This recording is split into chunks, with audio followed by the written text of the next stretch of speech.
ভয় পাওয়া যান। এই ভয়ের কিছু নাই। এই বাচ্চা যখন আপনার সপ্তাহানেক পর্যন্ত যদি সে না লেবায়, পায়খানা না করে। আসসালামু আলাইকুম ওয়া রাহমাতুল্লাহি ওয়া বারাকাতুহু। প্রিয় দর্শক, যে যেখান থেকে দেখছেন সকলকে জানাই আন্তরিক ধন্যবাদ এবং মুবারকবাদ। আশা করি সকলে ভালো আছেন, আলহামদুলিল্লাহ। আজকে আপনাদের সম্মুখে আবারও হাজির হয়ে গেলাম আমার খামারে কিছু আপডেট দেওয়ার জন্য। সেটা হচ্ছে যে কিছুদিন পূর্বে বসানো হয়েছে, আলহামদুলিল্লাহ। আপনারা সকলে দেখছেন, সকলে দোয়া করেন আমার খামারের জন্য, আলহামদুলিল্লাহ। এখন যে বাছুরের যে যত্ন, বাছুরের কি কি যত্ন নিতে হয় হওয়ার পর থেকে আর এই পর্যন্ত আমি কি কি যত্ন নিছি এবং কি কি যত্ন নেওয়া প্রয়োজন বাছুরের, সে ব্যাপারে আছে কিন্তু আপনাদেরকে মূল্যবান তথ্য দিতে চাচ্ছি। অবশ্যই প্রথম থেকে শেষ পর্যন্ত ভিডিওটি দেখলে অবশ্যই আপনারা যারা নতুন খামারে যুক্তে চাচ্ছেন তাদের জন্য উপকার হবে আশা করি ইনশাআল্লাহ। এই মাশাআল্লাহ, প্রথমে কি কাজটি আপনার করতে হবে, এর বয়স হচ্ছে 14 দিন মাশাআল্লাহ। আর কি কি পরিচর্যা নিতে হয় এবং আমি কি কি পরিচর্যা নিচ্ছি যখন মার গর্ভ থেকে বের হয়, তখন কিন্তু কিছু করণীয় আছে। সেই করণীয় জিনিসটি হচ্ছে যে শরীরে যে আপনার তরল জাতীয় যে জিনিসগুলি থাকে সেইগুলি ভালো করে মুছতে হয় এবং গাভীর সম্মুখে দিয়ে রাখতে হয়। মার আদরেই কিন্তু সে আস্তে আস্তে শক্ত হতে থাকে এবং শরীরে যে তরল জাতীয় গুলি থাকে সেইগুলি আস্তে আস্তে মুছতে থাকে। এই কাজের মধ্যে যে কাজটি করতে হয় সেটা হচ্ছে কানের মধ্যে ফু দিতে হয়।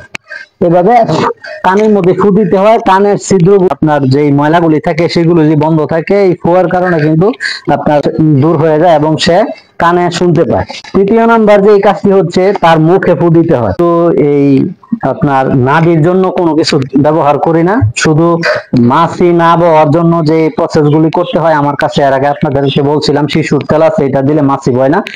যদি মাছি না বয় তাহলে এখানে আর কোনো কিছু করা প্রয়োজন হয় না। আর মার 45 মিনিটের মধ্যেই তাকে আমি শাল দুধ পানাই, এমনি তো সে খাওয়াইতে পারে না, দুর্বল থাকে। যখন সে খাওয়াইতে পারে না তখন কিন্তু শাল দুধের মাধ্যমে তার শরীরের যে এনার্জি এবং তার যে শরীর দুর্বল থাকে সে দুর্বলতা কাটে এবং রোগ প্রতিরোধ ক্ষমতা বাড়ে। আর আমি ওই সময়ে কতটুক দুধ আপনার 3 দিন পর্যন্ত কতটুক তাকে খাওয়াইছি। কিভাবে খাওয়াইলাম সেটা হচ্ছে আমি তাকে 4 থেকে 5 বার দুধ খাওয়াইছি। 2 কেজি দুধ খাওয়াইছি 3 দিন পর্যন্ত। পরবর্তীতে 1.5 কেজি করে 7 দিন পর্যন্ত 1.5 কেজি করে খাওয়াইছি।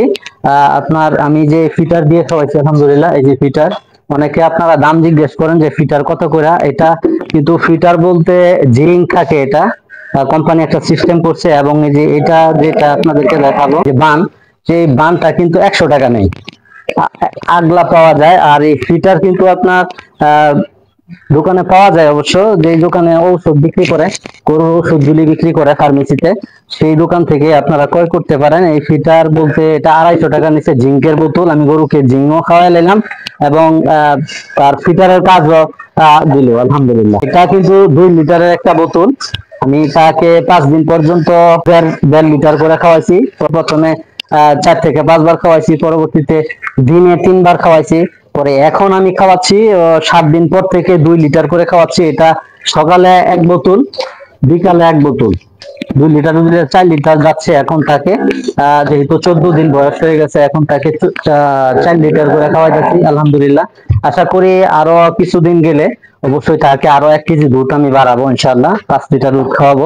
দিন থেকে যে কাজটি করছি, এই যে 10 দিন থেকে আমি কিন্তু এই যে ভুসিগুলি দিয়ে রাখছি সামনে, আস্তে আস্তে লেইতাছে, লেয়া খাইতেছে। অবশ্য সে জাবুর কাটার যে একটা ফাংশন আছে ভিতরে, সেই আস্তে আস্তে সেটা সতেজ হতে থাকবে এবং জাবুর কাটতে থাকবে, জাবুর কাটবে।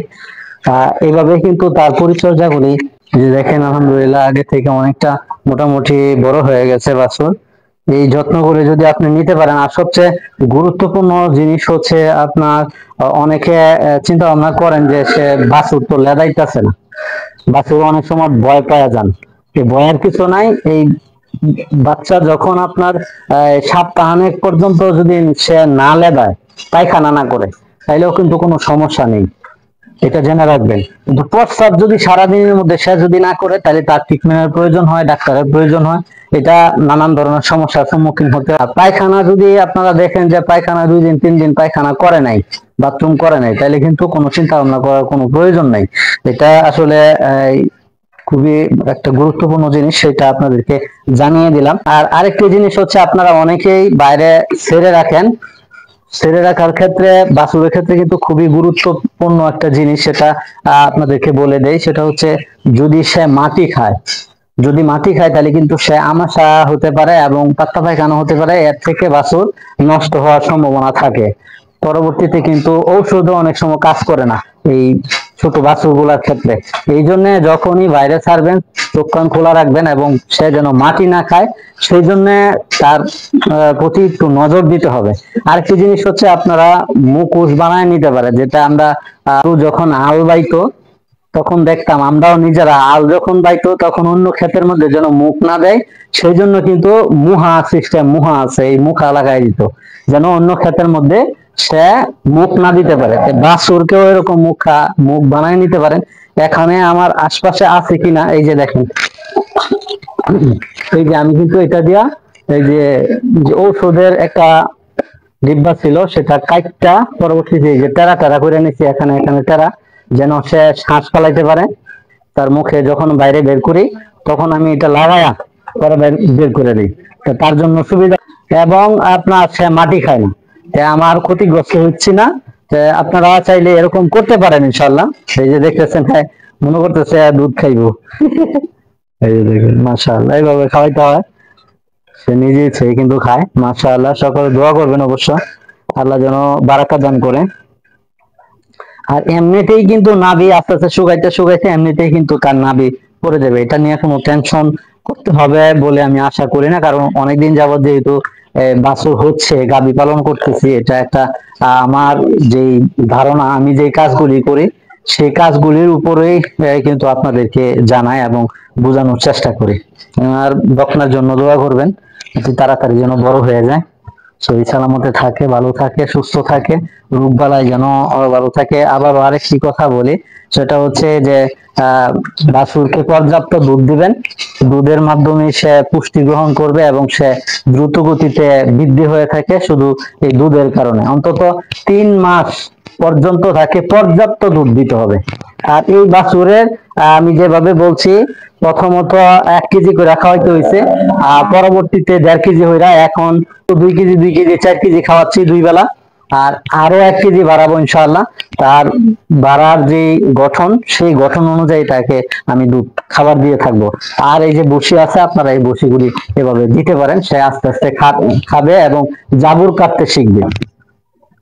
তার পাকস্থলী আছে, যে পাকস্থলী আস্তে আস্তে গঠন হতে থাকবে এই ভুসির মাধ্যমে।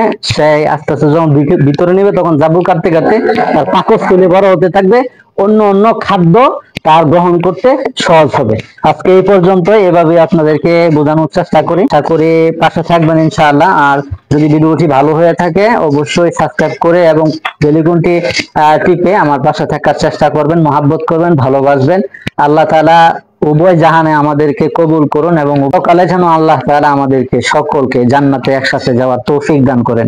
আজকে এই পর্যন্ত, নতুন কোন ভিডিওতে আবার হাজির হয়ে যাব। আমা তৌফিক ইল্লা বিল্লাহ, নাসরুম মিনাল্লাহ ওয়া ফাতহুন কারীম। আসসালামু আলাইকুম ওয়া রাহমাতুল্লাহি তাআলা ওয়া বারাকাতুহু।